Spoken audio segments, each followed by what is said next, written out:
magpapatuloy po tayo ng ating pag-aaral ngayon noong topic na how to navigate through this area. Okay, yung panahon ng mga uncertainties. Just quick review. Nag-focus po tayo last Sunday dun sa three realms of heaven.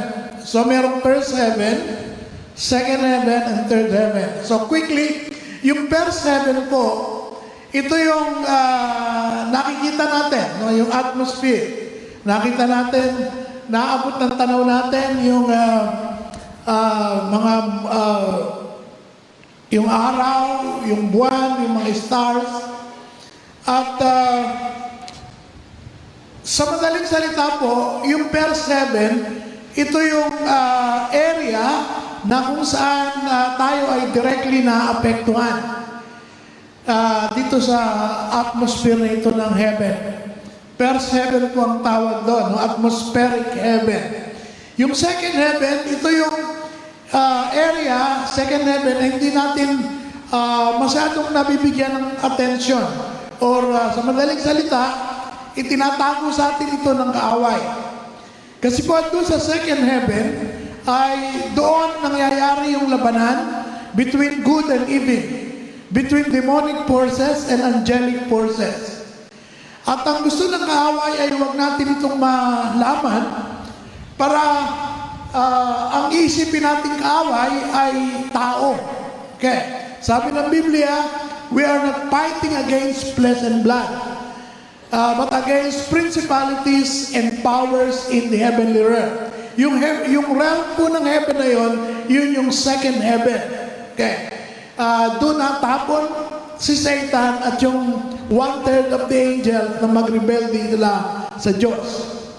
At pangatlo po, yung third heaven na tinatawag natin. At itong third heaven, this is the realm where God, shall I say, reside. Although sa totoo lang po, God is self-existent. Meaning, He doesn't need anything. He was there already bago pa niya nilikha ang lahat ng ito na nakikita natin, na naiintindihan natin. So yung third heaven, technically sinasabi natin is the abode of God. It is where God's throne resides. Although God is too big, too powerful to reside in any particular place. The heaven of heaven is not enough to contain God. At dito po sa second heaven, sa third heaven rather, dito po iniyak si Jesus pagkatapos na mabuhay na magli. Jesus was seated with God in the heavenly places. Yung heavenly places dyan, yun yung third heaven. Okay, where the throne of God is.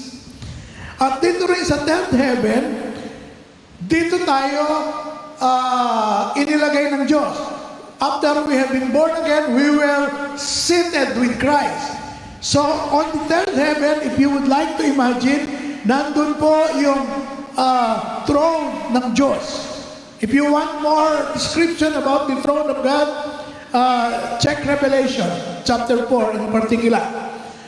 Okay, so, nandun po yung throne of God, the Father.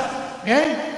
And then, when Jesus rose from the dead, He was seated at the right hand of the throne of God. Okay? And then, when we got born again, we were seated with Christ. So, isang ano lang po yun. Lahat ng yun ay nasa third realm, yung third heaven na tinatawag, na kung saan dinala si Pablo ng Spirit. Okay. Now, kailangan po maintindihan natin how to interact with all three realms. Okay? Ito po ang nandito po yung pinakasikreto kung paano tayo mag-navigate during this time of crisis, during the time of turbulence. dito natin matututunan yung paraan kung paano mag-navigate. Okay. Now, as we were worshiping, God impressed me a scripture na wala po sa original na notes ko. So, pinadagdag ko lang ito kay team na yun. I want you to take note of this because I believe merong key na ipapakita sa atin ng Panginoon dito. Matatagpuan po yan sa Hebrews chapter 2, verses 14 and 15, New Living Translation. Okay. Ganito po ang sabi. Hebrews chapter 2, verses 14 and 15. Because God's children are human being, okay? Human being, tayo yun. Made of flesh and blood, the Son, referring to Jesus, became flesh and blood. For only, take note of this, kung naka-underline kayo, if you are underlining or taking note, take note of this. For only as a human being could he die. And only by dying could he break the power of the devil, who had the power of death. Tingnan niyo yung sequence. No? I'll go over that later. Verse 15. Sabi sa verse 15, only in this way could he set free all who have lived their lives as slaves to the fear of dying. Slaves to the fear of dying. Okay. So, basically, ang pag-uusapan natin ngayon ay yung second part, which is how to interact with both the three realms. No? First, second, and third heaven. How to interact with that. Yun ang topic natin ngayon. And I'm glad that the Lord inspired me to read this scripture. Now, follow very closely. Okay? Follow very closely. Okay. Tingnan muna natin, no? God is in heaven. Okay? That's the third heaven where he reigned.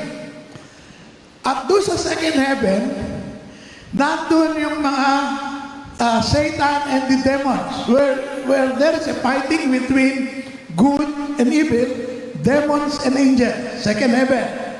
At nandito tayo sa first heaven, okay? Under the atmospheric heaven. We call it there, but above us is called the atmospheric heaven, which is the first heaven. So dito natin nararanasan yung interaction with people. Okay? Naapektuhan tayo nga, no? Pag nagkagalit kayo ng boyfriend mo o ng asawa mo, apektado tayo. Eventually, kailangan maintindihan natin na layered yung relationship na ito. Okay? Araw-araw, nag-i-interact tayo, basically, dun sa first heaven. Because we are, sabi dito, human beings. We are flesh and blood. So our interaction happen daily dito sa first heaven, under the atmospheric heaven. We are on earth, which is under the atmospheric heaven, the first heaven. Now take note of that. Now, ang problema daw natin dito sa first heaven, okay, is that basically can be defined as the fear of dying. Okay? Makita niyo sa verse 15 yon. Ang problema dito sa lupa is basically fear, which is connected with dying. Okay? Yun ang problema natin. Okay? So, ngayon, every day nag-i-interact tayo dito sa lupa.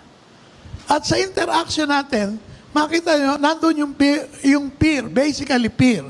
But ultimately, it's fear of dying. So merong iba-ibang klaseng fear, di ba? Takot tayo na mawalan ng trabaho. Maraming nawalan ng trabaho dahil sa COVID-19. Takot tayo na magkasakit. Okay? Basically, fear. But ang ultimate nun is fear of dying. Takot na mamatay. Now, wala tayong magagawa dyan. Okay?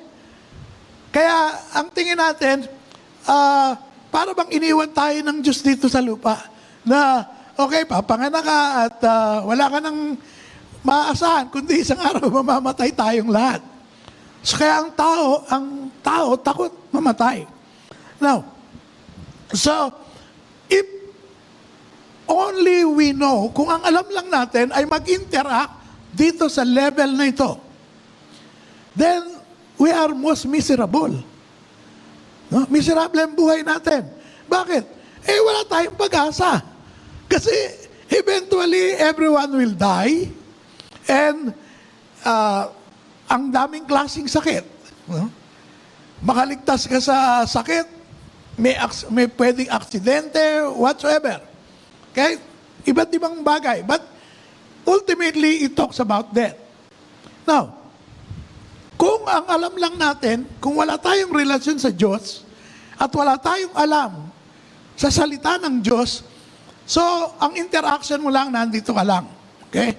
Dito ka lang sa first heaven at under atmospheric heaven, sa lupa. So, lahat ng problema, pag nagka-problema ka, you think you have to fight against flesh and blood. Ang nagdala ng problema, ang gobyerno. So, sisisihin mo ang gobyerno. Ang nakikita mo lang ay yung problema ng dito, sa lupa. Okay? Mali ang focus. Kasi ang makita mo lang, tao may gawa niyan eh. Oh? Si ganito may gawa niyan. Kaya dapat yan tanggalin. Dapat yan, marami tayong idea. But hindi po yan, makita natin, hindi masusolusyonan yan. Nang ganyan lang. Kaya dito, ang sabi, God who is on the third heaven, sabi doon, para mabigyan tayo ng solusyon, yung fear of dying. Okay? Para mabigyan ng solusyon, God, sabi doon, He sent His Son Jesus. Pinadala yung anak niya dito sa lupa. Jesus need to become flesh and blood like us. Para makarelate siya sa lupa. Ay, sa heaven, hindi niya kailangan ng body. Okay? Pero bakit daw? Sabi dito, the Son also became flesh and blood. Bakit? Para matulungan tayo. Okay? Because we are human being. Flesh and blood tayo. For God to relate to us here on the first heaven, God who lives on the third heaven need to come to send His Son. Nasaan si Jesus? He was with the Father from the beginning. Okay? On the third heaven. Now, hindi tayo matutulungan ng Diyos kung hindi magbababa, okay, at magiging tao si Jesus. To relate with us, to connect with us. So makita natin na dito sa verses 14 and 15 ng Hebrews chapter 2, makita natin yung interaction ng tatlong realms of heaven. Okay? God, who is on the third heaven, wants to interact with us na nasa second heaven.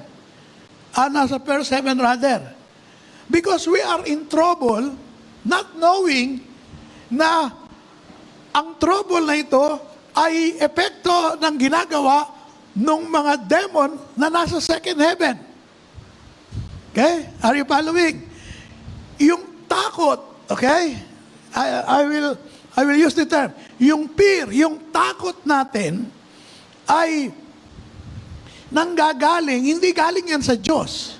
Okay? That's definite. But galing yan sa second heaven. Ang nag-i-initiate niyan are Satan and his demon. At tayo ay natatakot. Of course, hindi naman directly nananakot ang diablo. But God uses men and women who are ignorant of the wiles of the devil. Pag hindi mo alam ang paraan ng diablo, ang iisipin mo, tao yan. Okay? Ito kalabang ko. So, ibagsak si ganito, ipalit si ganito. Ganun ang mga estilo natin. No? Pag nagka-problema, ang nakita mo tao. Now, miserable tayo kapag ang nakikita mo lang yung interaction ng tao dito sa first event. Pag hindi mo na-realize na kahit na yung kinakagalitan natin, no, kinamumuhian natin ng mga politiko, mga magnanakaw, sila din ay biktima. Tandaan natin, we are not fighting against flesh and blood. Because in the long run, they are also victims of the ruling spirit of wickedness na nandun sa second heaven. Now, we are nomads. Okay? Hindi tayo pwedeng lumaban doon. Makapangyarihan yung mga spirit of wickedness na yon na nasa second level. And so, God has to send His Son in the form of man, as human being, para saklolohan tayo. Okay. Lagyan natin ng context, okay? Sa present context natin. Okay? Ang problema natin ngayon ay fear. Takot. Dahil sa COVID-19. Okay? Bakit ba tayo naka-face mask? Bakit tayo naka-face shield? Takot tayong mahawa. Huh? Apparently, hindi yung pandemic, hindi yung COVID-19 ang talagang problema. Ang problema natin ay takot. Okay? At gumagamit ang diablo ng mga instrumentalities. Tao, nakamukha natin. Okay? For example, yung itong face shield, itong face mask, ang nakita natin, IATF yan eh. Pero behind IATF, merong World Health Organization, merong iba-ibang organization, merong mga globalists who are like puppets, okay? In the hands of demonic forces. Again, it will be wrong kung ang makikita lang natin, ang dahilan kasi nito IATF. Kasi sila na, IATF ang nagsabi na, hindi kayo po pwedeng magbiyahe nang wala kayong travel pass. So, takot ka magbiyahe. Ultimately, pag tinignan nyo lahat ng mga ini-implement against us, hindi lang sa atin sa Pilipinas, but sa buong mundo, ultimately, lahat yan is to cause fear. Okay? Magdala ng takot. Alam nyo, hindi ko maintindihan hanggang ngayon kung bakit dito lang sa tinatawag na pandemic na ito, na hindi naman talaga pandemic, dito lang po ayaw nilang tigilan yung pagbilang ng pati yung mga gumaling na. Na-imagine nyo ba yun? Meron tayong iba-ibang may iba-iba tayong problema. Alam mo, dengue. Napansin nyo ba yung dengue ba? Nire-report ba yan araw-araw? At sinasabi na, mula na magsimula ang dengue, ay ganito. Okay? Ganito na karami nagka-dengue. O yung TB, okay? Tuberculosis. Nire-require ba ang government na, lahat ng nagka-TB mula nung unang panahon, ba't hindi nire-report? Bakit ito lang? Alam niyo po, simple lang. Kasi ito ang pinakamalaking panakot nila ngayon. They expect millions will die. And because the church, nagkamali sila ng i-forecast nila na isara ang mga business, isara ang mga simbahan. Akala nila, pag nasara ang simbahan, wala nang spiritual forces na makakalaban sa kanila. So takot, sige, takot. Tinatakot tayo. Hanggang binibilang milyon-milyon ang sinasabi nagkaka-COVID. Hindi nila nire-report na iilan na lang ba talaga natitira kung meron man.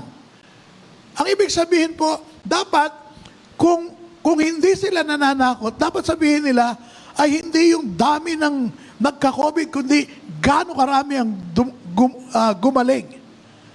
Okay? Ilang porsyento lang yun namatay kung may namatay man. Ang ibig mo sabihin, lahat yan, yung sickness, yung mga sakit na yan, ay parang natural consequence yan ng sin of man. Okay? Darating at darating yan. Pero sinamantala nila itong COVID-19. Tingnan niyo ba, ano? Dito sa lupa, dito sa Per 7, tayo ang nagsasuffer because of fear. Takot. Everywhere, takot. Ang nakikita natin, World Health Organization, na ang nagpapatakbo ay Marxist, hindi naman doktor. Imagine niyo yung hindi naman doktor ay magdideklara kung paano i-treat ang isang sakit. So, makita natin, merong labanan talaga. No? It will be wrong pag ang nakita lang natin, tuta ng World Health Organization yan, no? Tuta si ganito ng mga komunista, tuta ng mga imperialista. Pag yun lang ang nakita mo, sorry, masyadong makitid ang nakikita mo. Yun lang atmospheric heaven ang nakikita mo dito lang sa lupa. Dahil tinatakpan, sabi ng Biblia, tinatakpan ang mata natin para hindi natin makita na yung kapwa natin tao, yung inuusig natin, sinasabi natin na, ito kasi may gawa, no? Kasi pasista yan, kasi ito naman ay magnanakaw naman, mga kurap naman ng mga taga-gobyerno. Pag yun lang ang nakita natin, talo tayo. No? Tayo mag-aaway. And that is the real problem. So, para masolusyonan, sabi diyan, God who lives in the third heaven sent to earth, to the Per 7, Jesus. Okay? He became flesh and blood like us. Kailangan maging katulad natin para mailigtas tayo. Because only flesh and blood, only by being flesh and blood, can God understand our predicament. Yung problema natin. And so, anong nangyari? When Jesus died, so He came to earth, and He died for our sin, He died on the cross, and when He died on that cross, ano po ang sabi? He destroyed the work of the devil. Saan nagwo-work ang devil? Nasa second heaven. So can you see yung interaction? Yung plano ng Diyos ay may epekto doon sa tatlong realm of heaven. God the Son left the third heaven to become like us and die on the cross. And only by dying as a human, sabi po dito sa Hebrews 2, can He set free tayo from the power of the principalities on the second level.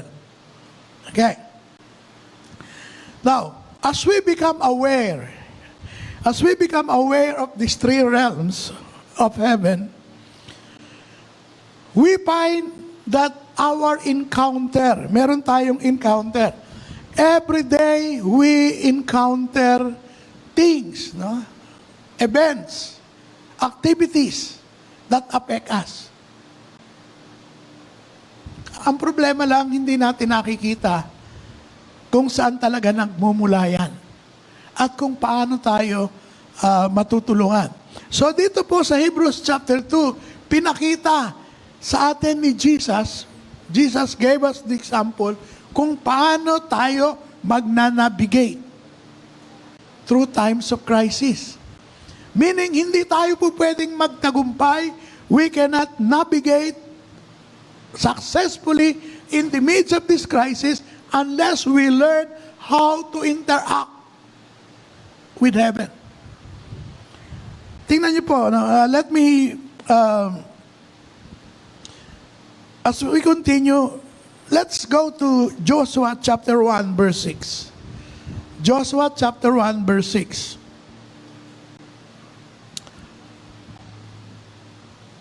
Ito pong si Joshua ay nakamana ng ministry.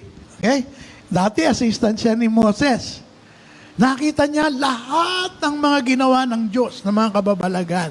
Yung display ng power through Moses. Ito po ang sabi. So nag-take over na si Joshua at ang responsibility niya is to take Israel to cross through the Jordan into the promised land. Alam po ni Joshua na itong mga pinamumunuan niya, yung mga tao, ay grabe ang pagiging rebelde niyan. Grabe ang pagiging complainer niyan. So, kung titingnan, so ito ang interaction, no? In the first realm, okay? Ang interaction ni Joshua, leader nga siya. Siya ang inappoint ng Diyos na maglilid. Ang problema, yung mga tao, alam na alam niya yan kung gaano ka-rebelde itong mga taong ito. Kung gaano kadaming complain ang mga taong ito. Now, and so, tingnan niyo po, no? Basahin natin Joshua 1:6. Hindi po ako nagtataka, no? Kung bakit several times ay binanggit ng Lord ito. Sabi po, be strong and courageous. Okay? Be strong and courageous. For you are the one who will lead these people to possess all the land I swore to their ancestors I would give them. Now, think of Joshua as he prepares to lead. Okay? Personal level muna tayo titingin. No?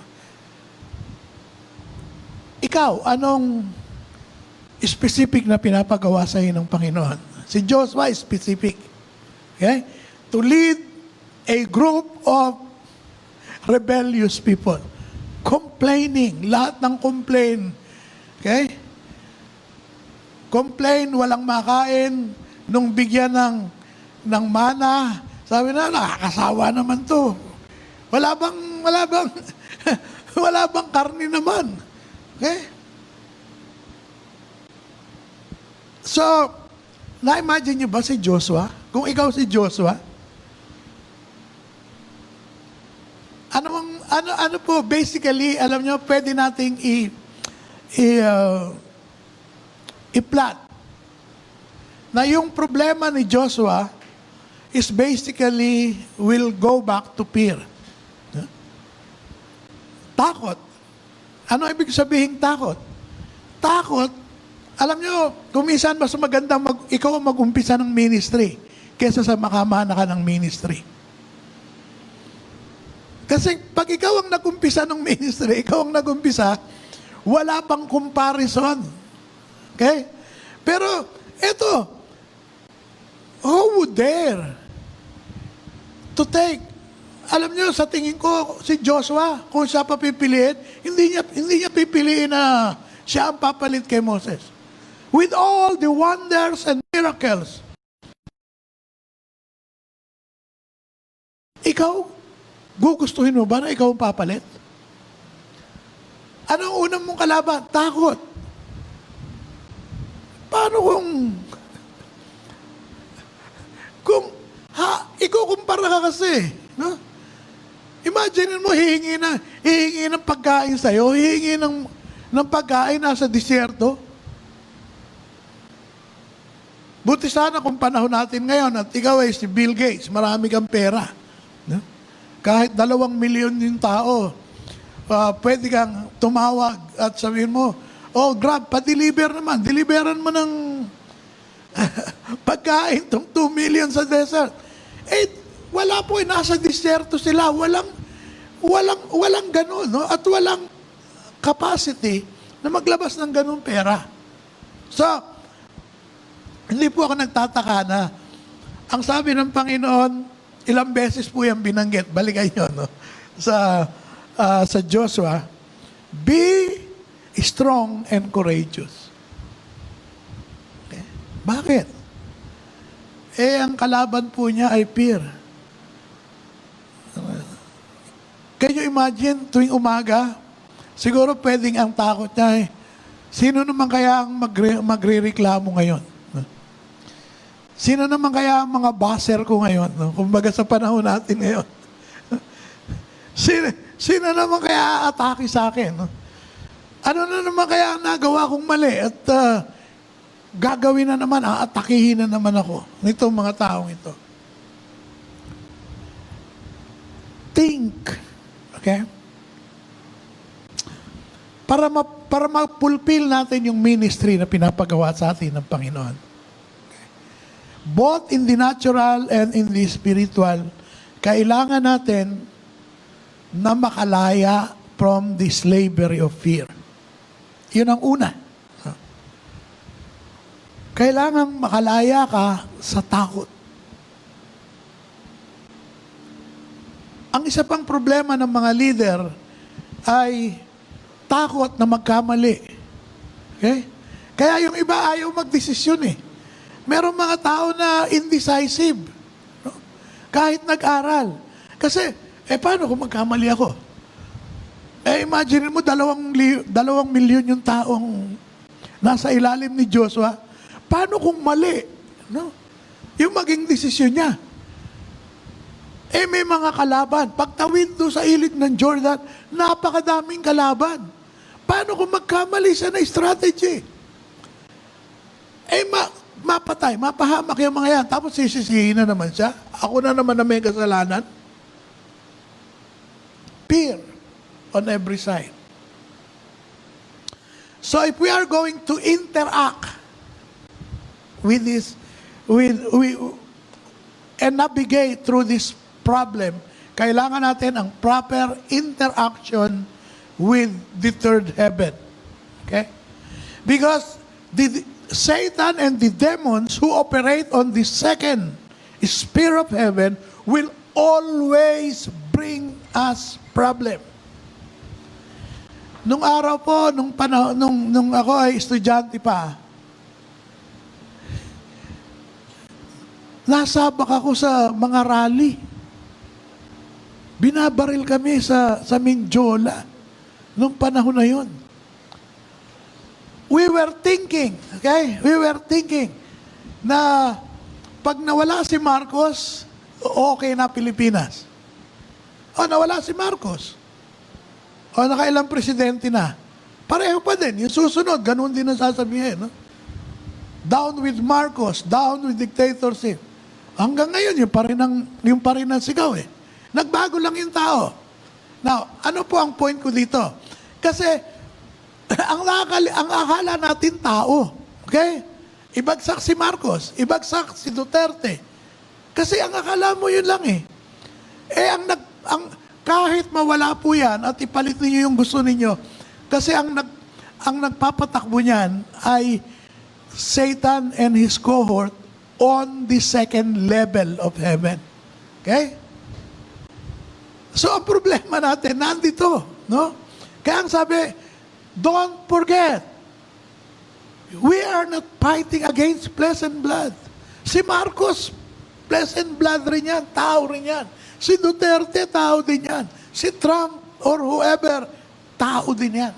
Hindi yan ang talagang kalaban.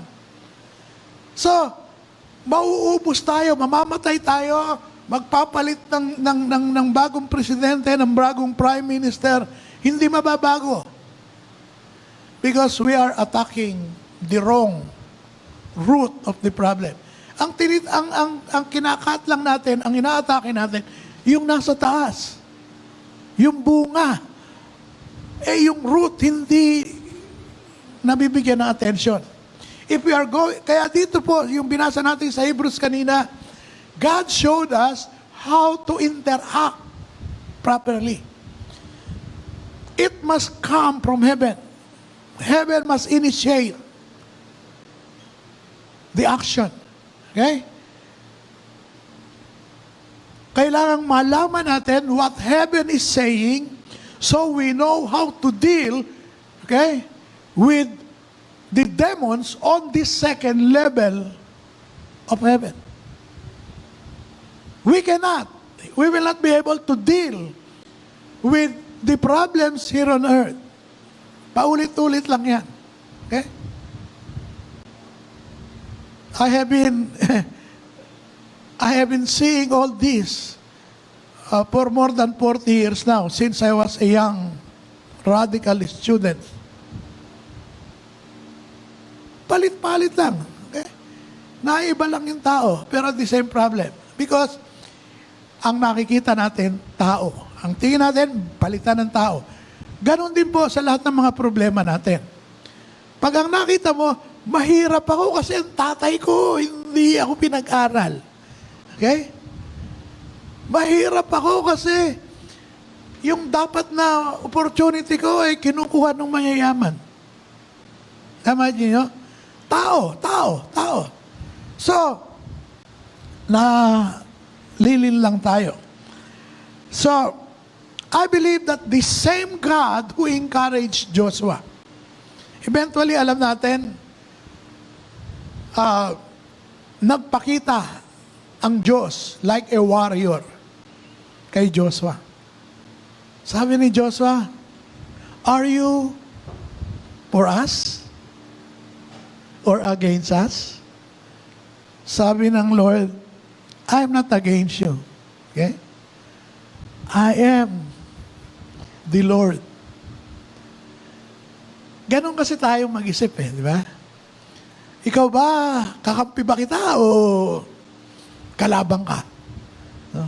Bago tayo mag-usap, okay, bago tayo magkaintindihan tayo, ikaw ba, kakampi ka o hindi? Ay kung hindi ka kakampi, hiwa-hiwalay na tayo, magkanya-kanya na tayo. But God said, I want to take over. Okay?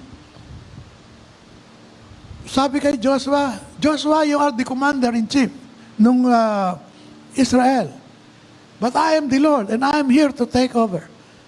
If we are going to navigate successfully during this time of crisis, we must allow the Lord to take over. Let heaven take over. Listen. Alam nyo, doon sa 7 churches, if you are going to look at the 7 churches, yung letter sa 7 churches, palaging nandun yun. He who has an ear, let him hear what the Spirit of God is saying. If you are going to navigate successfully in this time and in this season, you hear what the heaven is saying. Okay? Doon magmumula. Kagaya nung binasa natin sa Hebrews. Doon magmumula ang instruction. And we will be very successful. Okay. Punta tayo. Okay. Enough of Joshua. Now let's go to Elijah. Okay? We are looking at 1 Kings chapter 17 verses 3 to 6.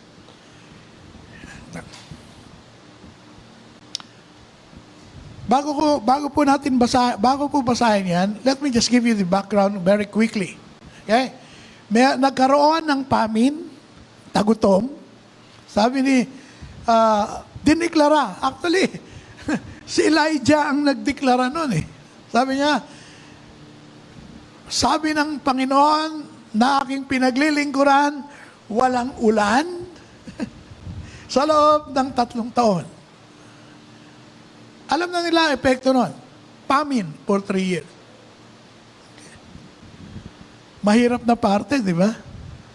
Kung ikaw ay propeta tapos ang idideklara mo, ganon, walang ulan. Kaya nga si Ahab, pag tinignan niyo po yung istorya, sabi po ni Ahab, ikaw ang trouble ng Israel eh. Kaya nagkaroon ng tagutom kasi diniklara mo na walang ulan ng 3 taon. So tayo rin ngayon, pagka kamukha ni Ahab, ang nakita mo, ay, yung mga Kristiyano, yan ang mga pahamak eh. No? Kaya ipasara natin yung mga simbahan para hindi makapag-prayan at magawa natin yung gusto natin. Because for the globalists, for the Marxists, ang tingin nila, ang problema ay ito mga Kristiyano. Yan ang kontrabida. Imagine niyo, meron namang mga Buddhist, meron namang mga kung iba't ibang relihiyon. Bakit ang Kristiyano lang ang tinitira nila? Ang problema, sabi nila, ito ang mga Kristiyano, ito problema. Kaya pinasara ang mga simbahan. Nagkamali sila. Lalong naging mas makapangyarihan ang mga mananampalataya. Dumami ang mga simbahan. Naging house churches. Dumami ang nagpe-pray. Nung dati, baka nga hindi man nagpe-pray once a week naging nightly ang prayer. Di lalong so sabi nila, nagkamali yata tayo doon. Now, eto po ngayon, sabi nila, gusto ko makita natin ito. Alam niyo ba, kagaya dito sa kaso ni Elijah, tayong mga mananampalataya ay pwedeng gamitin ng Panginoon to declare His plan. Okay? Kung ano yung gagawin. Sabi ng Panginoon sa Biblia, bago daw niya gawin na isang bagay, pinapaalam niya sa kanyang prophet. So, ang gagawin ng Lord, magkakaroon ng tagutom, walang ulan ng 3 taon. Pinaalam through the prophet kay Elijah. Are you aware na tayo po bilang mananampalataya ay maaapektuhan din ng mga idinideklara natin. Okay? Ang sabi, magkakaroon ng tagtuyot. Hindi na, pansinin nyo, hindi naman exempted si Elijah eh. Doon sa lugar na kanya, nagtagtuyot din. Okay?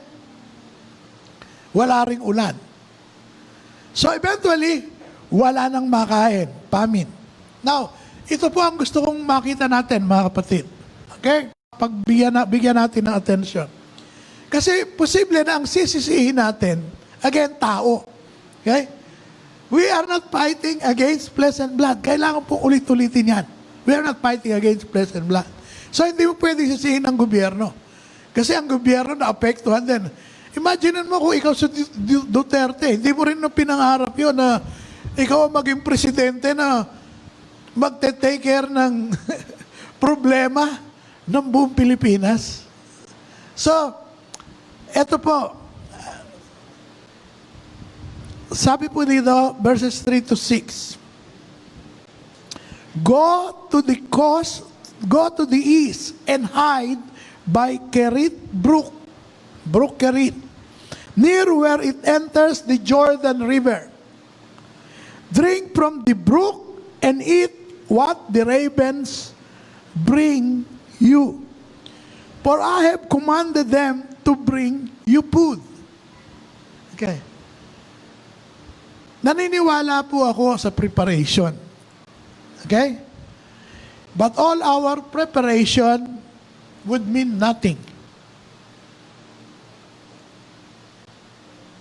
unless the Lord is with that preparation. Okay? Sabi po dito, so, nagdeklara ng tagtuyot, no rain, si Elijah, nagkaroon ng famine. Hindi siya exempted. Okay? Ang gusto kong imagine ninyo dito at alalahanin ninyo dito, ang sabi diyan, if you are connected, now this is the reason, okay? This is the reason why I am emphasizing that you understand, we understand that we are seated with Christ in the heavenly places. To be seated with Christ in the heavenly places means we have access to what is in the mind of God. So, diniklara niya. Hindi naman sinabi ng Lord, deklara mo na may famine. Deklara mo na hindi ulan. Hindi sinabi ng Lord na exempted ka. Pero ito po maganda sa ating Diyos. In His obedience, ito sabi ng Panginoon, na siyempre, nagtagtuyot na, wala nang ani, nagtagutom na. Ito sabi ng Panginoon. Now this should be our attitude. Listen, kahit gaano karaming pera mo, kahit gaano kalaki ang mga naitabi mo, there is nothing compared to this. Sabi ng Panginoon, sige, nagkakagutom na, but this I will take care of you. Sabi ng Panginoon, go to the east and hide. Magtago ka near Brook Kerit, where it enters the Jordan River. Drink from the brook. Sino matatakot sa tagutom? Sino matatakot sa famine? Kung kakampi mo ang Diyos. Kung marunong kang makinig sa Diyos. I believe that God will do this again and again for His people. Alam nyo na-imagine ko na eto nangyayari na to. No? At hindi tayo, sabi nga sa inyo, hindi natin alam kung hanggang saan ang magiging extent nito. Okay? But we must fight through prayer. Okay? We are not fighting against flesh and blood. But pag hindi naman tayo nag-pray, pag hindi tayo nag-interact with the third heaven, magpiprevail yung ginagawa ng principalities and power on the second level of heaven. Ano mangyayari? Gutom tayo. Okay? The economy is collapsing. Not just the Philippine economy. Everywhere. So, ito pong senaryong ito, no? Ay posibleng maulit-ulit. There will be famine.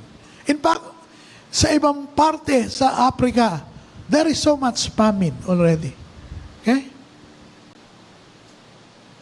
At tayo, maaaring hindi natin alam, pero may mga area, may mga lugar that people are already begging. Wala na talagang makain. Etong maganda. If you are interacting, okay? May problema. Anong problema dito sa earth? Okay? This is how we interact. Ang problema dito sa earth, may tagutom. Mayroong pandemic. Ang problema mo, takot. Now, we need to get out of fear. Flatten the fear. Replace it with faith. Okay? Because as long as you are fearful, you are a slave under the control of the enemy. If you want to be free,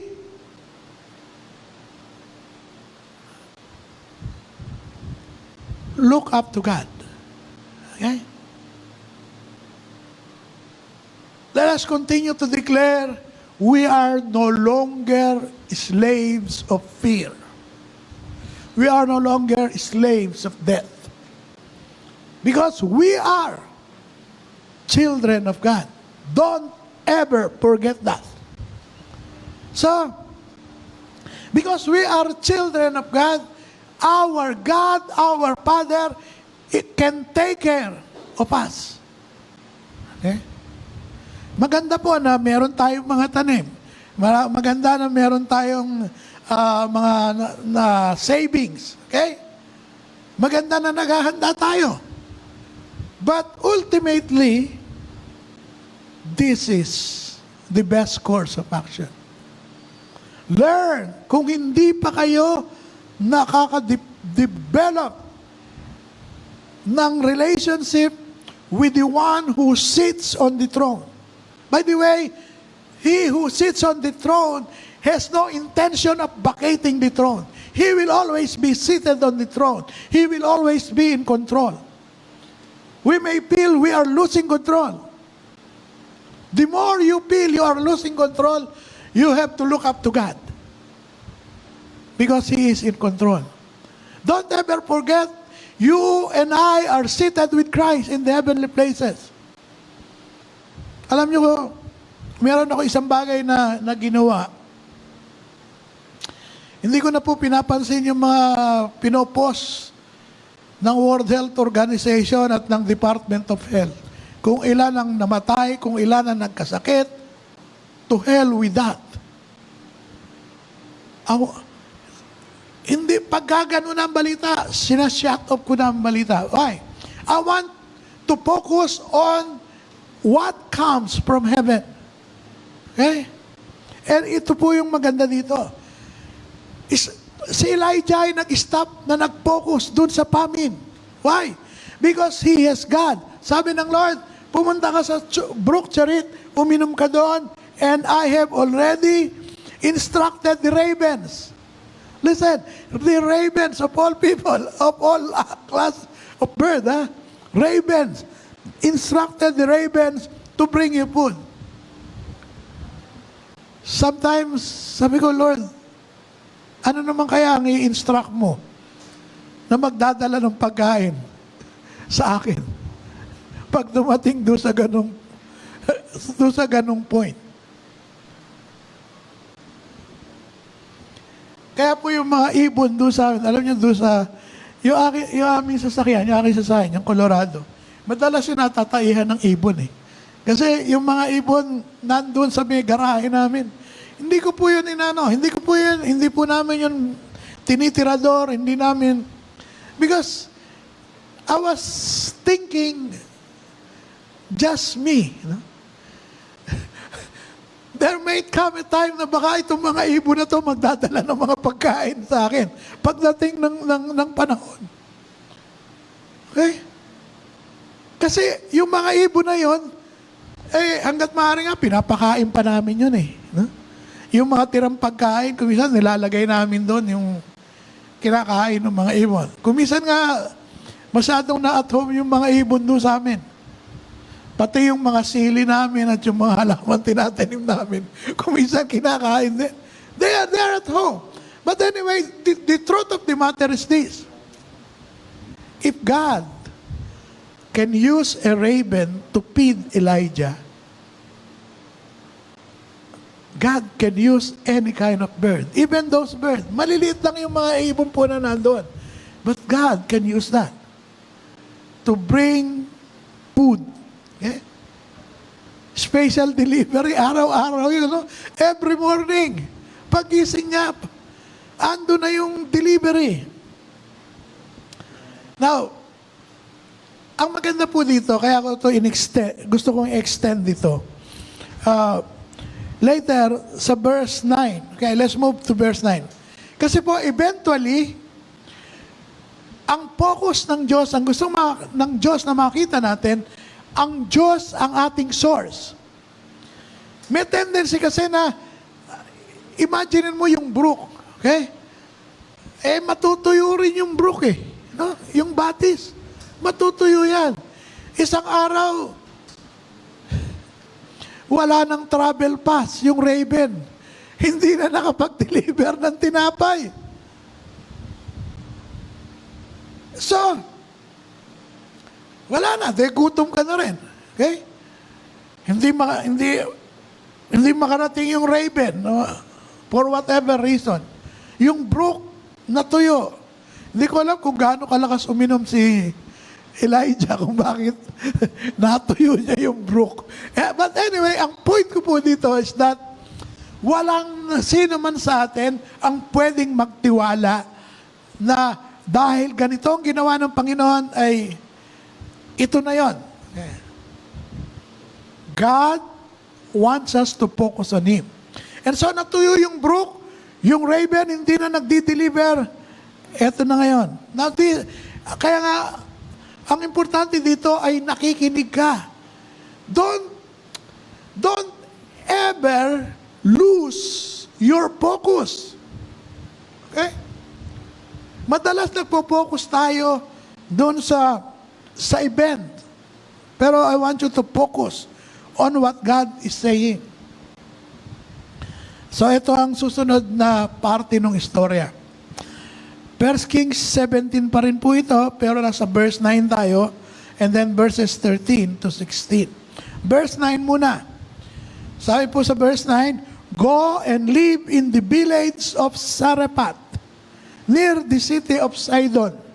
I have instructed a widow there to feed you." God is always ahead of us. Okay? Alam nyo, if we are just willing to listen, pwede po nasasabihin sa inyo ng Panginoon, "Oh, tuyo na yung brook mo ngayon, tuyo na yan. Eto naman bago, dito ka naman kita ipoprovide." Sabi ko nga po, madalas ko po sinasabi ito, of all people, widow. Siguro kung sinabi pa na yung isang mayaman, ba, tuwan-tuwa ka, oh, mayaman to, maraming stock ito. Widow. Now let's go to verse 13 to 16. Well, so nag-meet, sumunod. Ang maganda dito kay Elijah, hear and obey siya. Okay? Kaya importante po yung hearing and obeying. Alam nyo, I believe there will come a time na magugutom ang ibang tao. Not because God does not provide, but because you fail, those people fail to hear what God is saying. God may be saying, "Oh, pupunta ka doon sa widow." Kung di mo narinig, o di gutom ka. In this time of crisis, it's important to hear what the Spirit is saying. Okay? So nagpunta si Elijah doon sa widow of Sarephat. Meron siyang assurance eh. Sabi, pumunta ka doon sa widow. Kasi kinausap ko na. You know, God is always ahead of us. Bago pa natuyo yung brook Kerit, bago pa huminto ng pagdi-deliver ng tinapay yung raven, kinausap na ng Diyos yung widow. I have instructed. Sabi ng Lord, pumunta ka doon kasi binigyan ko na ng instruction. Alam na niya kung ano ang gagawin. So, to cut the long story short, ito po ang nangyari. So sabi ni Elijah, nagpunta si Elijah. At sabi niya, "Please give me some water and also bigyan mo na rin ako ng tinapay." Sabi ng widow, "Wala na, ubos na eh. Panghuli na to." Huh? Pagkatapos nito, maghihintay na kaming mamatay sa gutom. Wala na eh. Ubos na. May konsensya ka ba naman? Isipin mo, aagawin mo pa, no? Sabi nun, ito na lang ang huli, no? Pagkatapos nito, maghihintay na kaming mamatay sa gutom. Alam nyo, mukhang parang walang konsensya si Elijah. Pero alam ni Elijah, may instruction. Sabi niya, basta sumunod ka. Okay, ito ang sabi, "Don't be afraid." Verse 13, "Go ahead and do what you have just said. But make me a little bread first." Eh? Mag-bake mo muna ako ng tinapay. "Then use what's left," here is the instruction, "to prepare a meal for yourself and for your son." Okay? "For this is what the Lord, the God of Israel says, there will be flour and olive oil left in your container until the time when the Lord sends rain and the crops grow again." Napakaganda po, hindi mo ba? Gawin mo yung pinapagawa ko. Now, let me just add this point. Okay? Wala ito doon sa aking note. madalas nakapokus tayo dito kay Elijah. Kasi expected natin, si Elijah marunong makinig at sumunod. Kaya hindi siya takot kahit anong tagutom. God has His way. Appreciate natin yung widow. Marunong ding makinig yung widow. Eh, sa Sidon ito, no? I mean, I think this woman is not really a Christian at that. Hindi siya galing sa isang, hindi siya part ng Israel. But she may have heard yung about the Lord. So, sumunod siya. Huh? Alam nyo, this is one of the things that we have to be reminded in times of crisis. What's that?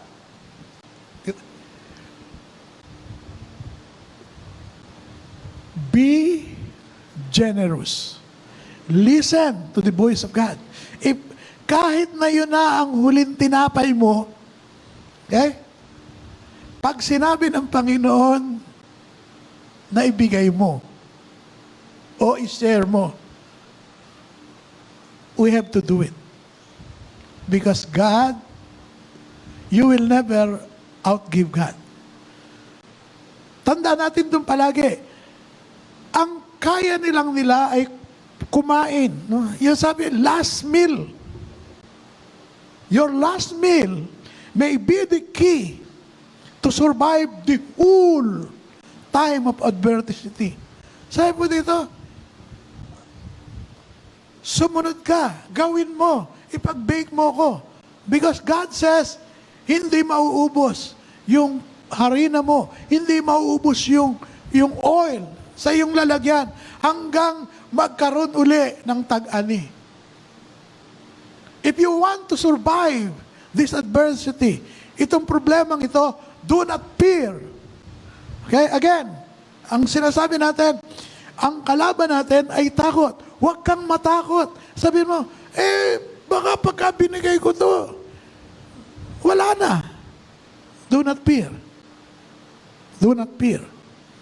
Because God said,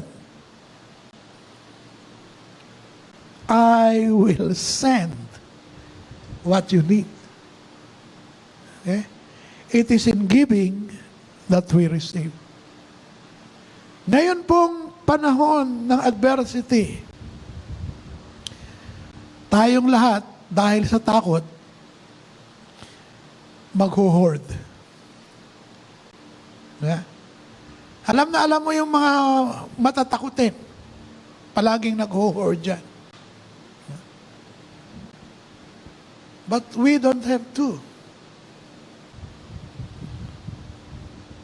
Because when God asks you to give, it may be your last money. But it could be the key to a long-range blessing. Yung widow, last meal, yung last meal niya, dahil naging generous siya at sumunod siya sa salita ng Diyos, hanggang sa matapos yung problema, yung kagutom, pinrovide siya ng Panginoon. Hindi nauubos na harina. Hindi nauubos na oil. Everyday nagbe-bake siya. Kumakain. Hindi naman nagbago lalagyan niya, pero nagbago ang lahat ng ito dahil sa Diyos. Okay. Panghuli po ito. Now this is about Paul. Okay? Si Pablo. Okay. Isa-summarize ko po ito. No?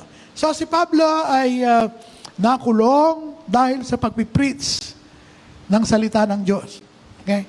At siya ay dadalhin ngayon sa Rome dahil nag-appeal siya sa emperor na hahatol doon sa kaso niya.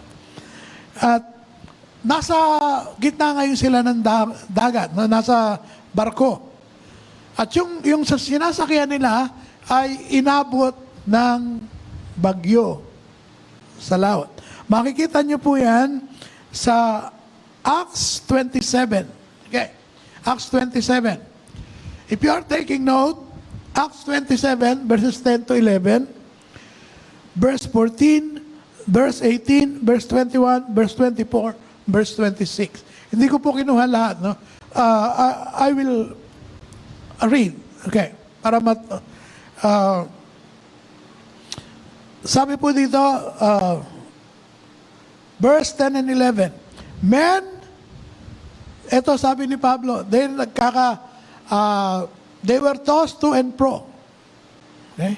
Binabagyo sila, nagsusuka na, hindi na makakain yung mga tao. Ito sabi, men, sabi niya, I believe there is trouble ahead of us if we go on. Now this is prophetic. Bago pa sila nasabak dun sa nakakatakot na turbulence sa dagat, sabi na niya, man, I believe, now this is how we interact. Merong nangyayari sa dagat, okay? This is the atmospheric, part ng atmospheric heaven, okay? Binabagyo sila, hangin, alon, and everything. Pero si Pablo ay may interaction with the third heaven. Okay? Ito ang huwag nating kakalimutan. Yes, there will be trouble while here on earth. Okay? Habang nandito tayo sa atmospheric heaven, part ng earth, there will be trouble. There will always be trouble. But don't forget to connect with the one who sits on the throne. Don't forget, you and I were made to sit with Christ in the heavenly places. Nag-uubos tayo ng oras. Marami tayong oras na inuubos dito sa lupa. Thinking how to solve the problem.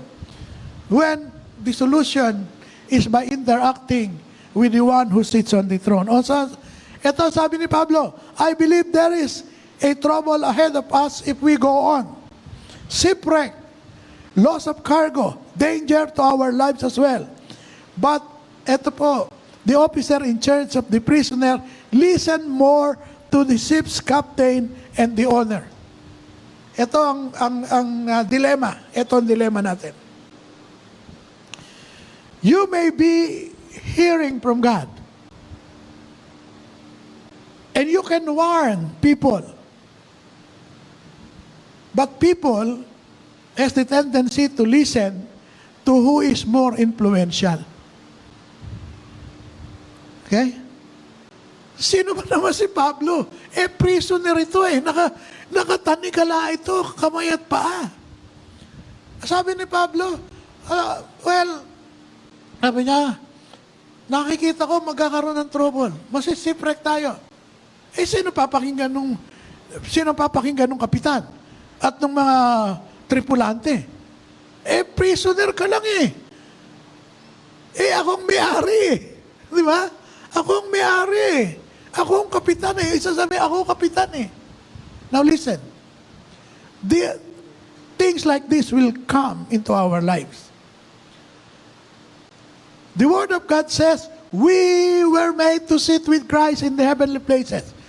And so our first priority is interact with the one who sits on the throne. Hindi tayo nagmamakaawa because we are seated with Christ in the heavenly places. Listen to what God is saying and declare what God is saying. And yet, let's be realistic. People will not always listen. But tell it, say it, nevertheless. Tayo bilang Kristiyano ay may responsibilidad na pakinggan kung ano sinasabi ng Diyos at ideklara yon. Na kung makikinig sila o hindi, problema nila yon.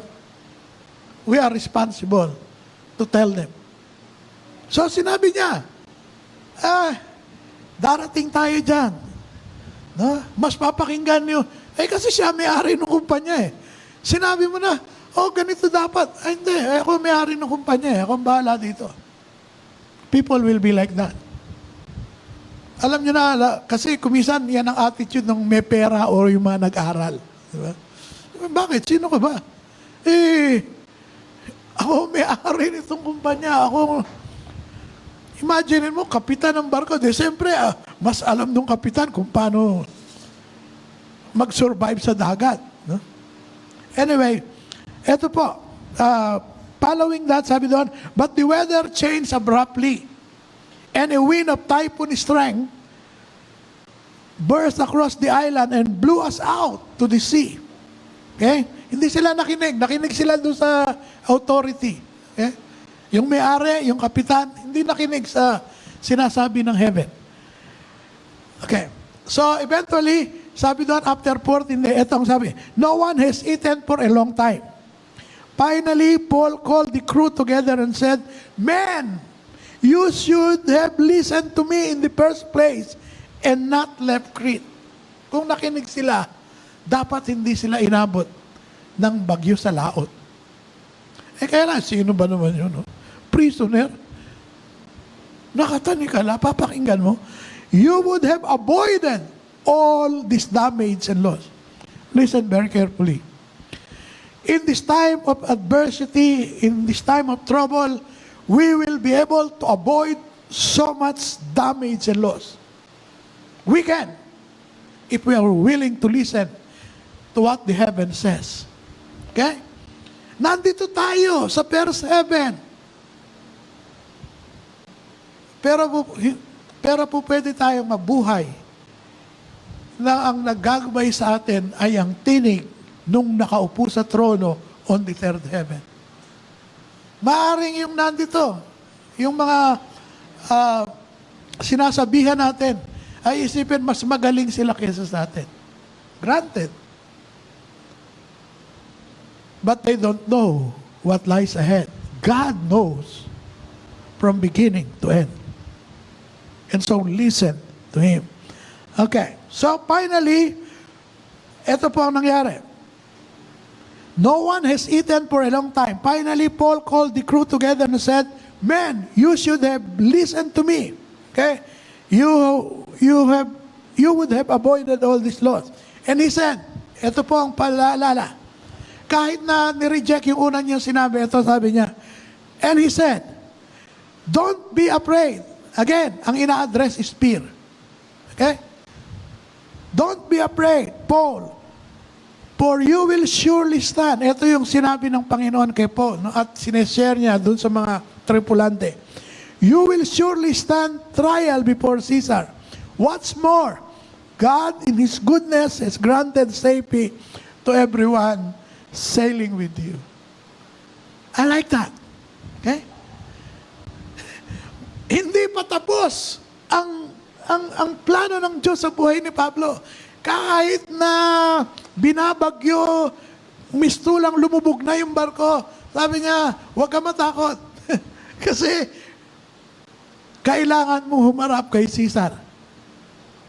And this is what I like. God said, and I have granted, listen, I have granted safety to everyone sailing with you. Isn't that wonderful? Yung mga sailor, kahit hindi sila nakinig doon sa sinabi ni Pablo na galing sa Diyos, sila naligtas. Alam mo kung bakit? They were connected with the right person at the right time. Okay? Get connected with the one who is connected with heaven. Huh? Dahil may plano ang Diyos kay Pablo, pati yung mga kasama niya, naligtas din.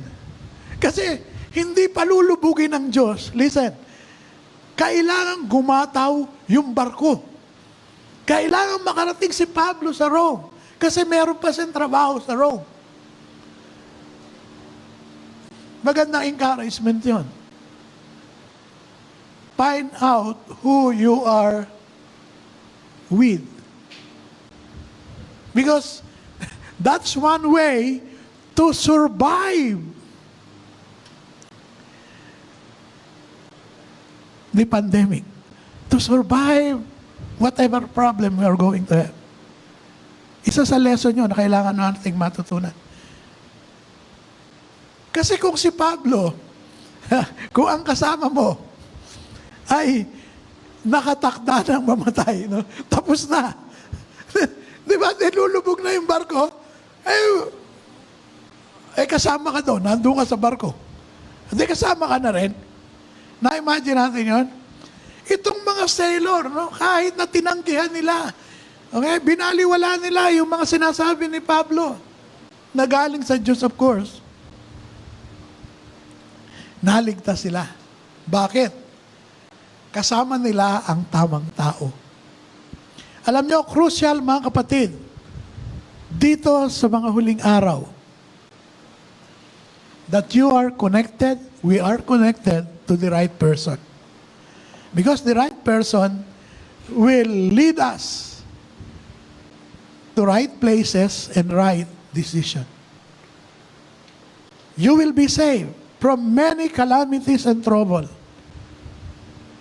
if you are connected with the man who is listening.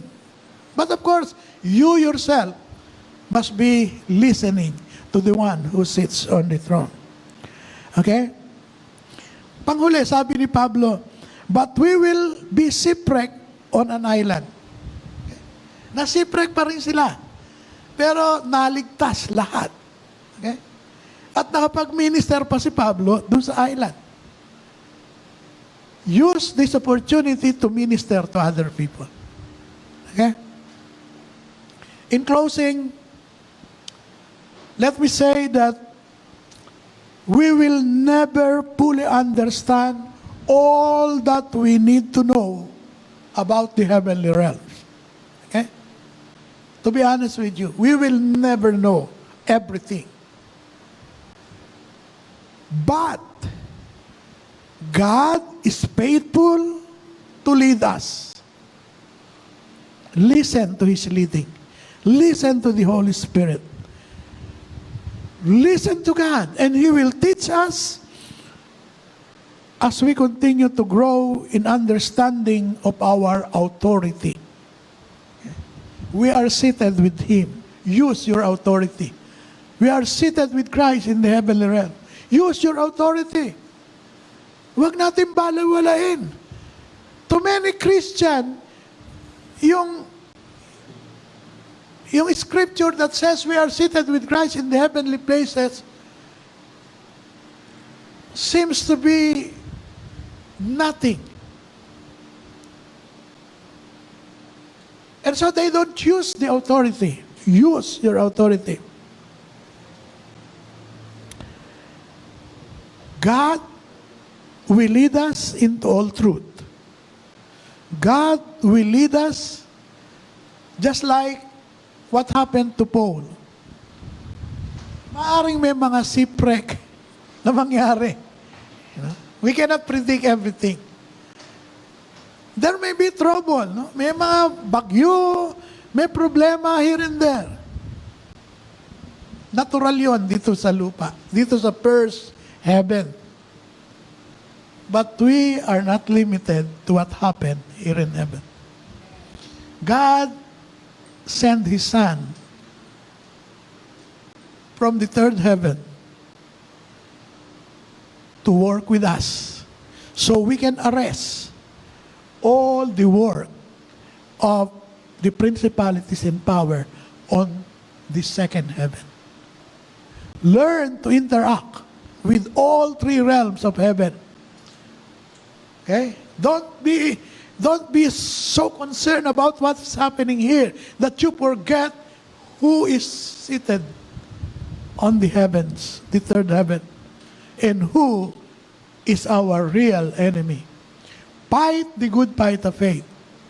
Our enemy is not flesh and blood. They are the principalities and power on the second heaven. But who are they compared to the God who is seated on the third heaven? Learn to interact with every realm of heaven, and you will survive any adversity, any problem that may come in the future. Listen and act accordingly. Thank you. God bless you.